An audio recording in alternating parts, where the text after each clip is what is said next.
Hey les comicsors! Nouvel épisode de 6 façons de tuer, et aujourd'hui, on va se pencher sur un mastodonte vert ultra vénère. On va voir 6 façons de tuer Hulk, et pour une fois, on va devoir demander des coups de main à d'autres persos. Vous allez voir, le géant vert porte très bien le nom d'Immortal Hulk. Mais en cherchant bien et en rusant un petit peu, il y a moyen de le tuer. Juste avant de commencer, si vous aimez mes vidéos, c'est tout simple, le petit like, et vous pouvez vous abonner pour devenir un membre goldé. Bref, commençons avec la première façon de tuer Hulk. Tuer Bruce Banner.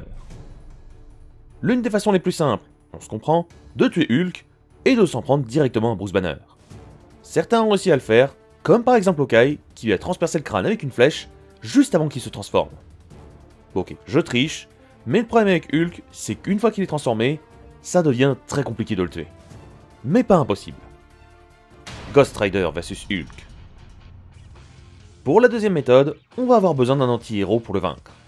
Non, le Ghost Rider ne tuera pas Hulk avec son regard de pénitence. Hulk n'est pas assez mauvais pour que le regard le tue. Par contre, le Ghost Rider contrôle très bien le feu infernal. Et Hulk n'aime vraiment pas ça.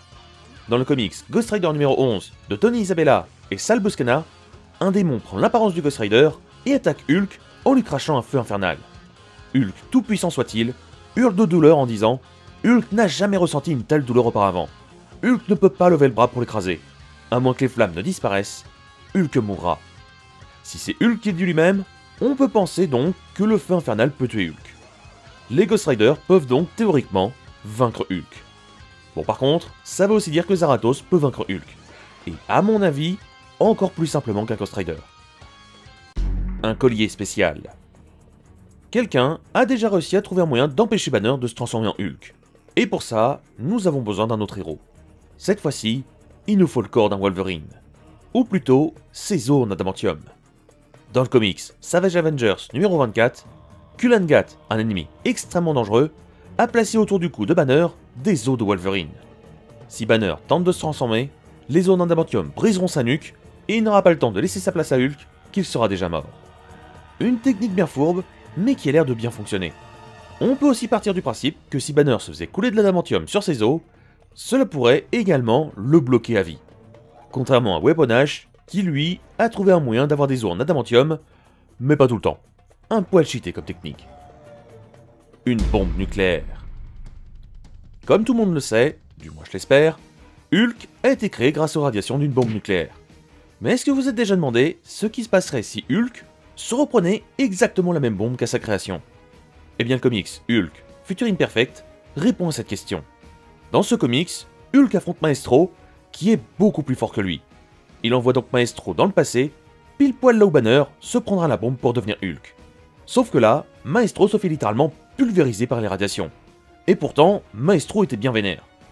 Donc, je suppose que ça ferait pareil à Hulk. Trop de radiation peut être létal pour lui. Jouer avec le temps. S'il y a bien une chose qui tue presque tout le monde, c'est le temps. Et Hulk n'y est pas épargné. Dans le comics Incredible Hulk, The End, on voit un Banner vieux qui a survécu à toutes les guerres et toutes les famines, faisant de lui le dernier humain vivant sur la planète. Alors qu'il réalise qu'il est le dernier humain vivant, Banner, fatigué, se laisse mourir de vieillesse. La fin du comics montre qu'il ne reste plus que Hulk en vie, et qui semble, lui aussi, se laisser mourir, n'ayant plus personne à affronter ou à détester. C'est un comics qui fait un peu débat, car certains voient juste un Hulk triste, et d'autres voient un Hulk se laisser mourir. Donc, c'est selon le choix du lecteur. Étouffer Hulk. La dernière technique que j'ai trouvée pour le tuer, ce serait de l'étouffer. Pas à la main, c'est même pas la peine, mais plutôt dans le vide spatial. Hulk est capable de se retenir pendant plus d'une heure sans respirer. Mais que se passait-il si on le bloquait une journée, voire même une semaine dans le vide spatial? Même si ce n'est pas sûr, et que personne n'a jamais essayé dans les comics, je pense que ça pourrait le tuer. Petit bonus, Sentry vs Hulk. Voilà un combat comme on n'en voit pas tous les jours dans les comics. Sentry, l'homme ayant la puissance de 10 000 soleils, et Hulk, le Worldbreaker. Un combat opposant deux mastodontes des comics. Si je vous parle de ce combat ici, c'est que certains voient une potentielle défaite de Hulk. Alors que les deux héros se mettent sur la gueule comme c'est pas permis, au bout d'un moment, après une vive lumière, on voit que Hulk a laissé sa place à Banner, et Sentry a sa version sans pouvoir. Le combat aurait donc épuisé Hulk au point de laisser Banner reprendre le dessus pour souffler un coup. Si Sentry avait été beaucoup plus puissant et avec des intentions négatives, il aurait très bien pu tuer Banner. Donc Hulk est vraiment puissant, mais face à quelqu'un qui le poussera vraiment à bout beaucoup trop vite, Hulk s'épuisera et pourra mourir si l'autre tue Banner après le combat. Et voilà, dites-moi ce que vous avez pensé de ces 6 façons de tuer Hulk. Si vous êtes complètement d'accord avec les 6 idées, ou plutôt pas vraiment. Dites-le moi dans les commentaires et j'en parlerai avec vous. Quant à moi, je vous laisse et on se retrouve dans quelques jours pour la vidéo qui sera sur... J'ai pas fait mon planning, donc j'en sais rien moi-même. À la prochaine les comicsvores.